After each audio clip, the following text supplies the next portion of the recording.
মোটা যেমন আমি হয়েছি চিকনও আমি হব, তাহলে মানুষের নামে এত গসিপ করে কি লাভ হয় আমি এটাই বুঝতে পারি না। নিজের প্রতি বিশ্বাস আছে বলেই কিন্তু 5 মাসে চিকন হব বলে দিয়েছি। সবসময় সবার জন্য বিকালের নাস্তা বানাই, আজকে ইনার জন্য বিকালের নাস্তা বানালাম। আসসালামু আলাইকুম সবাইকে। একটু সময় পেলে আমি আমার নিজের যত্ন নেই, কারণ আমি মনে করি আর বিশ্বাস করি যে নিজে ঠিক থাকলে দুনিয়ার সবকিছুই ঠিক থাকে। আমি রিসেন্ট একটা পোস্ট করেছিলাম যেখানে লিখেছিলাম যে 5 মাসের ভিতরে আমি আবার আগের মতো স্লিম হয়ে যাব। তো হ্যাঁ, ইনশাল্লাহ একবার যেহেতু বললাম তো এবার কাজে করে দেখাবো। একটা মেয়ের বাচ্চা হওয়ার পরে তার ভিতরে অনেক চেঞ্জেস আসে, তো আমার ক্ষেত্রেও সেমটা হয়েছে। আমি মোটা থেকে যখন স্লিম হয় তার 2 বছর পরেই ইনায় আমার পেটে আসে। যেদিন বুঝতে পারি যে ইনায় আমার পেটে আসছে ওই দিনটার কথা খুবই ইমোশনাল। আমার কিছু পরিচিত মানুষরা বলছিল এত কষ্ট করে চিকন হয়েছে এখন তো আবার সে মোটা হয়ে যাওয়াই লাগবে। যদিও এসব কথা শুনতে কেমন জানি লাগে, বাট আমার কাছে একদমই খারাপ লাগে নাই। মানুষের কাজ মানুষ বলবে, এটা স্বাভাবিক। ওই টাইমে আমার মাথায় একটা জিনিস ঘুরতেছিল, সেটা হলো আমার বাচ্চাকে সুস্থভাবে পৃথিবীতে আনতে হবে। আমার বাচ্চা সুস্থ থাকলে আমি জীবনে আবার স্লিম হতে পারবো, সমস্যা নাই। আর আমার ভিতরে এই বিশ্বাসটা আছে যে আমি চাইলে সবকিছু করতে পারি। মানুষের কথায় কখনো আমি ওইভাবে আঘাত পাই না। যদি আমি আঘাত পেতাম তাহলে এই 5 মাসে স্লিম হওয়া বিষয়টা আরো আগেই চলে আসতো। এই কয়দিন আমি আমার মন মতো ঘুরছি, খাইছি, আমার মেয়েকে নিয়ে এনজয় করছি। বাট এখন যেহেতু আমার মেয়ে বড় হয়ে গেছে, এখন আমার মনে হলো যে না,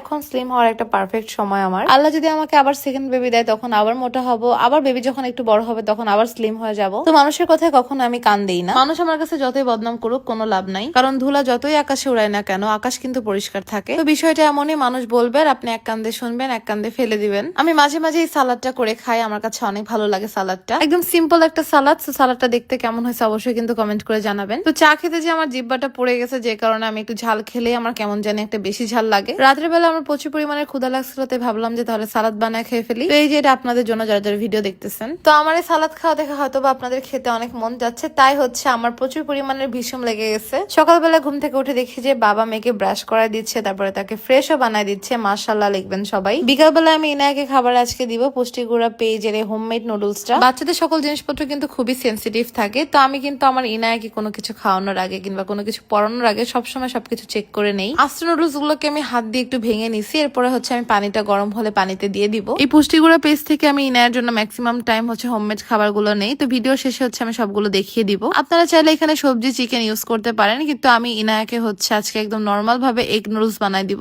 ইনায়াকে আমি অল টাইম দেশি মুরগির ডিম দেই। ডিমটা ভাজা হয়ে গেলে এখন আমি নুডলস দিয়ে দিব এটার ভিতরে, তারপরে কিছুক্ষণ কুক করার পরে হয়ে যাবে আমার নুডলস রেডি। তো আজকের বিকালবেলার খাবারটা দেখে ইনায়া খুব খুশি হয়ে গেছে। অনেকেই দেখি ইনবক্সে আমাকে বলেন যে আপু ইনায়াকে আসলে আপনি কি খাওয়াচ্ছেন, কই থেকে নিব, কোন পেজ থেকে নিব। ইনায়ার জন্য হোমমেড খাবারের জিনিসগুলো যে পেজ থেকে নেওয়া হয় সেই পেজটাকে এই ভিডিওর ক্যাপশনে আমি মেনশন করে দিচ্ছি। আপনারা আপনাদের বাচ্চাদের জন্য নির্দ্বিধায় কোনো বিপজ্জনক ছাড়াই কিন্তু নিতে পারেন। যেমন আমি আমার মেয়েকে কিন্তু নুডলস রান্না করে দিয়েছি অলরেডি। ইনায়া আস্তে আস্তে আমাকে দেখে শিখতেছে। ওয়াটার পট খাওয়ানোর পরে আমি যেমন ওয়াটার পটের মুখটা লাগায় রাখি, ও চেষ্টা করতেছিল কিন্তু শক্তিতে কুলাচ্ছিল না। পুষ্টিকর পেজ থেকে আমি ইনার জন্য এগুলো আনিয়েছি। এটা হলো খেজুরের পাউডার, এটা হলো হোমমেড ফিরনি মিক্স, হোমমেড সেরেলাক, ওটস খিচুড়ি, আর ইনার সবচেয়ে পছন্দের জিনিস সেটা হলো চিজ। তো হ্যাঁ, পেজটাকে ভিডিও ক্যাপশনে দিয়ে দিয়েছি, আপনারা অর্ডার করে ফেলুন। তো এই ছিল আমার আজকের মতো ছোট্ট একটি ভিডিও। ভিডিওটি ভালো লাগলো অবশ্যই কিন্তু আমার পেজটাকে ফলো করে ফেলবেন, সবগুলো ভিডিওতে লাইক কমেন্ট শেয়ার করে ফেলবেন। আজকের মতো ভিডিওটি ছিল এই পর্যন্তই, আবার দেখা হবে নতুন ব্লগে। আল্লাহ হাফেজ সবাইকে।